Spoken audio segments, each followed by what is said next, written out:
All right, from time to time in this series, we're going to get player lock games. Some of them might just be one game. Some of them might be a series of games. Kind of depends on how the season is going. And Will Warren has been slated to be that number 5 starter, both in real life and in this franchise. I am not going with Carlos Carrasco. He is far too old, and because I know the meta of this game, I'm just not going to do that to ourselves. Will Warren will be our 5th starter until Luis Gil comes back, and then we'll figure out where things go from there. In the meantime, this season, Aaron Judge has played very well thus far, and so have our starting pitchers. 27 innings in the last 4 games, a under 3 ERA, 1.25 whip, 21 strikeouts, only walking 9 batters. Will Warren will make his seasonal debut against one of the upper echelon teams in the National League, a team that can cause problems both with their legs and with their power when they are hitting on all cylinders. Also, Will Warren throws a sweeper, and the sweeper fascinates me for some weird reason. Even though I'm not an analytics nerd, the pitch is disgusting when thrown properly. Of course, he'll face the ever-electric Corbin Carroll as he starts off the ball game with a single. Please get that ball back in the infield because he will turn a simple single into 2 bases very quickly. Ketel Marte, in his first plate appearance, smokes this one to left, but Dominguez will make the catch for the second out. What do you know? Josh Naylor, somebody that the Yankees know very well in his time with Cleveland. I believe he was a option that a lot of people were throwing around as far as the first base position is concerned. Carroll is going to steal because why wouldn't he do so? I mean, he's like the fastest player in the game, picking up only his first stolen base through the first about 6 games of the season. I would have thought he'd had a couple more opportunities, just didn't seem to take them. Naylor is a free agent in 2026. He is a possibility, and he is going to take this fastball deep to right field. Aaron Judge leaps up in his 6'7" frame, just can't seem to get to it as the Diamondbacks take a 2-0 lead. Not a good look in the first inning for Will Warren, but we still got plenty of time for him to figure things out as the game goes along. Take a look at the replay. 355 feet. It's not exactly that deep as far as Yankee Stadium is concerned, but it's over the wall, so it counts. Lourdes Gurriel Jr., a player a lot of Yankee fans are familiar with, unfortunately going to strike out as he's spent plenty of time in Toronto, and people of this channel know that I had him in the Toronto Blue Jays franchise about, it's now like 3 years ago. And Warren is able to get out of the first inning, fly out to Mr.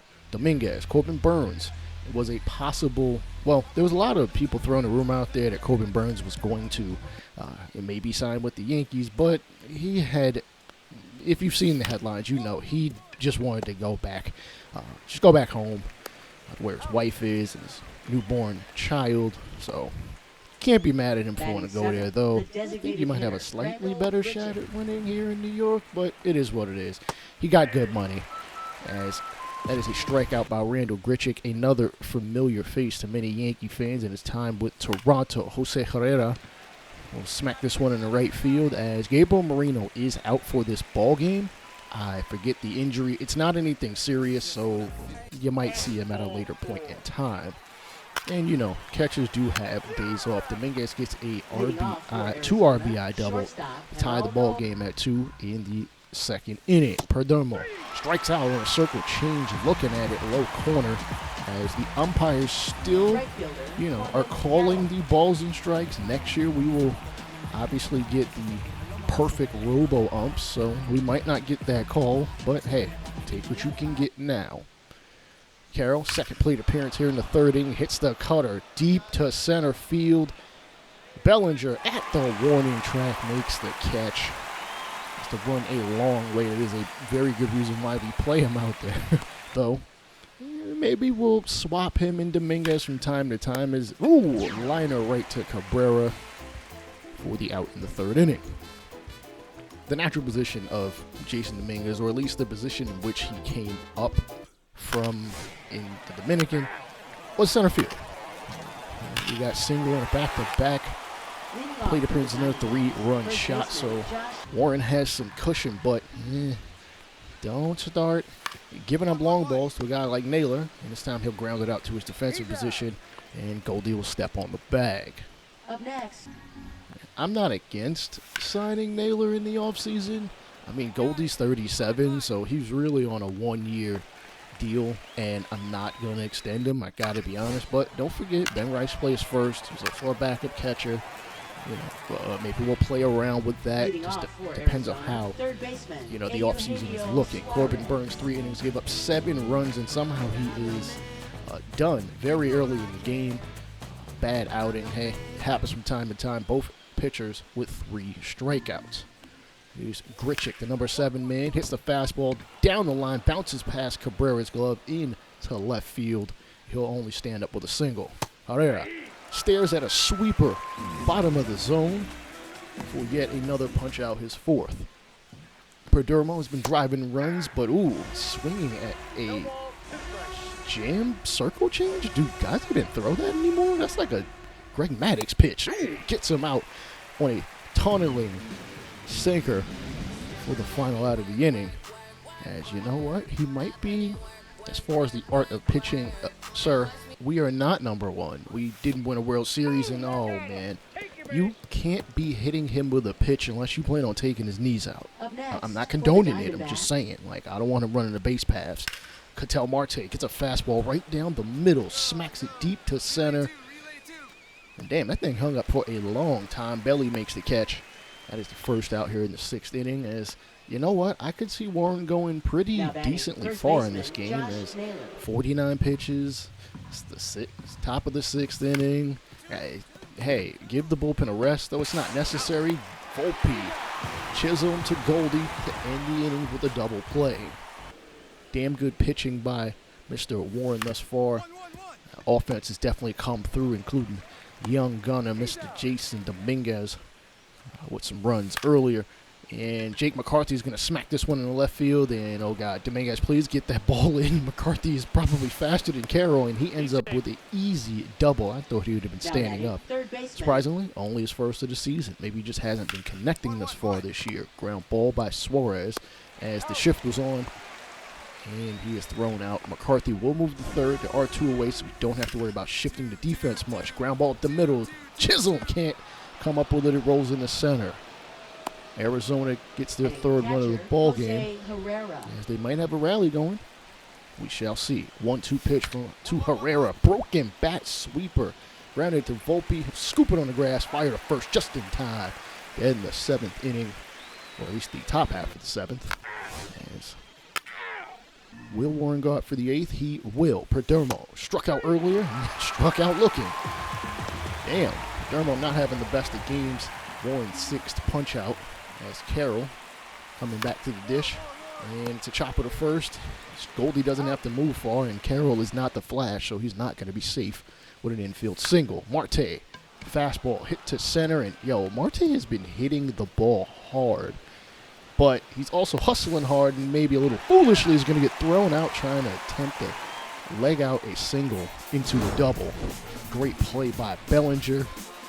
And Volpe having the wherewithal to be there at second. Oh, is that Volpe? Yeah, that's Volpe. I thought that was Cabrera for half a second. And all right, Warren should be able to get out of this without much of an issue. Double by Schmidt. Dominguez strikes out, and so does Wells. And Warren will be relieved here in the 8th inning. The bullpen should be able to handle this. I mean, we're up by 5. We'll go to Weaver. No, back-to-back singles by the D-back. Strikeout by McCarthy. Suarez strikes out as well. Oh, man, Grichuk with a double drives into 5-2. Pinch runner, and we freaking lost? Oh, my God. We gave up 5 runs in the 9th and 10th innings, and, oh, God, let's just get to scouting. You're not going to see a ton of scouting from me unless I put new players on the board. We don't have a ton of money to work with, so we're going to have to be really, really smart about the players that we pick. I really dislike that the ratings or the rankings to the right only really reflect your major league team. I want organizational to know how we stand as far as, age, overall potential at different positions, just so I can have a better idea of where I'm going to go in the draft. Now, we do have a great pitching scout in Penny Powell. Benny Golden also pretty damn good with pitchers. Powell's also great with discovery, and Albert Lancaster, we're just going to use him for discovery, and hopefully he's very efficient with his scouting. He might not be very accurate, but it is what it is. We do hold 5 draft picks in the draft. We did lose one for Max Fried's contract, which that pick bounced around. We would have got one for Soto, but that one bounced around on like 5 different teams. I forget who even holds it at this point. I am looking at Pedro Pena. Pretty good, solid contact. Doesn't have much in the way of power. I'm hoping his fielding is closer to average than being the 36 you see there. And he might be a speedster, which would be great to see at third base. He's also a lefty batter. We'll look at a reliever, Jimmy Espinoza, who, if he's closer to 50 stamina, I may throw him down there as a starter. Might have very good walks and strikeouts per 9. We might see him very early in this franchise, as soon as 2026. Throws a hard fastball, slider, 2-seam, and a changeup. So nothing too crazy as far as what his repertoire is. And Lancaster's just going to be looking at outfielders because, well, at some point we're going to have to replace guys like Giancarlo Stanton and Aaron Judge. We might have that replacement already in a guy like Cody Bellinger, as well as Jason Dominguez. Now, Bellinger, on the other hand, as of right now, not playing very well. He is getting on base at a 237 clip, but his batting average is 121. So we'll jump in against the Pittsburgh Pirates. We have already won the first 2 games of this series. And we're looking to sweep them. The main reason why I came here, because PNC Park, the most beautiful park I've ever been to, while fans and ownership have a ugly relationship now. We are looking to sweep this team. Austin Wells is hitting very well over the first 6 games of the season. Jazz Chisholm is absolutely smoking the baseball, leads the league in home runs thus far. Marcus Stroman pitched well in his first outing of the season. I know how much crap that fans and him have said to one another, but it is what it is. The Mets are cooking, 7 straight victories. And taking a look at the farm report, Spencer Jones, who I feel like they kind of made him worse than he really probably is. He's got like 50 power. It's a little ridiculous, but it is what it is. George Lombard has no stats because we still don't have a ball in this game. Why have 93 slots if you can't fill them all? Nonetheless, we take a look at how Marcus Stroman played in his most recent outing, and it was very good. Quality start, 6 1/3 innings, 5 hits, 2 runs given up, 1 of them earned to his own ledger, 8 strikeouts, 2 walks, 93 pitches. I will take that every single outing. But he's not pitching this game. And for the Pirates, it is Bailey Falter, an 18 ERA, 2 innings pitched, a 3.5 whip, a equal strikeout to walk ratio that is not good, and Jared Triolo is going to play shortstop as Adam Frazier was originally there. I don't know what Clint Hurdle or whoever the manager is for the Pirates was thinking. Right? Bellinger will lead off against lefties. That could change, and he'll take the first pitch up top for strike number 1. Pirates are at 3-6, which, I mean, really, I guess isn't bad. It could be much worse for them. And, fastball right down the middle. And, Bellinger really, really should have had that one. Falter knew he got away with one right down the middle. Hopefully he can come back with a hit. High fastball nearly hits Bellinger in the chin. I'm not going to say take that, but, let it hit you in the hip as Falter gets Belly to strike out on the 12-6 curveball. Tells him it's time to sit your ass down on the bench and rethink your swing decisions. As he probably needs to do, as he is now at a 110 batting average.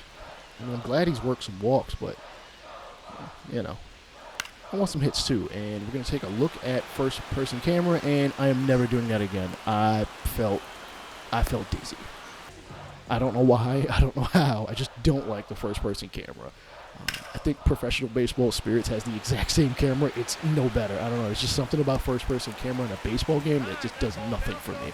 DJ Stewart smacks a baseball over the wall for a double as the Jolly Roger looks to work a rally for Nick Gonzalez. 226 thus far. This one's going to bounce down in shallow center. Belly will scoop it. Coming around third. It's there, but not enough time to get the tag. Man, Belly's got a strong arm, but You know, the runner coming around just had just enough speed to get that run. Hopefully, we can get it back. Belly, swing and miss late on the 92-mile-an-hour fastball. Cody Bellinger, of course, former Rookie of the Year, former MVP. You know, there are a number of those guys in this league right about now. Aaron Judge, Mike Trout. Those first two I've mentioned are definitely Hall of Famers. Belly, it's going to take a bit more before we see that at any point in time. He strikes out, becoming Falter's third strikeout victim. That fastball right there on the inside corner. I don't blame him for taking it.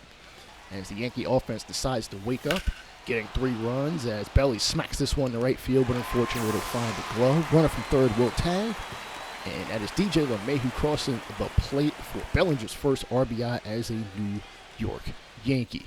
Good to see it. Hopefully he's got about 90 more of those in him. The Pirates go to a different pitcher here in the 7th. Carmen Midlots. I'm not going to bother saying his name because I'm going to butcher it and I'm going to have to look at Baseball Reference a little later. Belly ends up flying out. And then Caleb Ferguson comes in here in the 9th lefty-lefty matchup. Belly is able to get this one down on the outfield grass for his first hit of the ball game, but it is really late in the game. We should have this one pretty much wrapped up, but I just want to see Aaron Judge. He is 3 for 4 in this ball game, 6 of 11 in the series, absolutely cooking. That is not a good thing for the rest of the league. A triple shy of the cycle, and he's not in a bad part to attempt to get one either. As the Pirates warm up Dennis Santana, who I think was a minor leaguer as a Yankee. I could be wrong. Swing and a miss. Unfortunately, Judge will strike out. We'll have to try to chalk up another cycle at another time. Take a look at the pitch from Ferguson. It is a slurve, a pretty nasty slurve. I would think the slurve had more break than 7 inches, but whatever. Jazz Chisholm also cooking this season, 350 average, 1170 OPS. Hopefully he can keep it up. I'm not expecting him to stay at that pace as this ball's going to get bounced down in the left field. I know he comes up with the throw, but it is not in time. And honestly, it's pretty impressive he was able to even get that off despite it bounced on the ground. He ended up crashing against the wall and still got it to third, almost stride for stride. As Goldie struggles continue this year. 0 for 3, did walk, and he will strike out. So Belly will not come home to score, unfortunately. Can the Pirates make up some of these runs with the bottom of the lineup? We shall see. It's not going to happen. Yankees sweep the Pirates 6-2 pretty decisively, pretty handily, as Clark Schmidt picks up his second victory as a starter. Remember, he's our number 4 guy. The Yankees get 11 hits. Pirates, they didn't play bad, I got to say. As Jazz Chisholm picks up, from what I know, is his second Player of the Game award this season. Yankees do lead the division, 1 less game, so they are up against the Orioles. The AL Central is a dogfight of mediocrity, not surprising, and the Mariners seem to be playing well. Hopefully they can carry it out all the way throughout the season as they are the number 1 seed thus far through 10 games. Stand clear of the closing doors, please.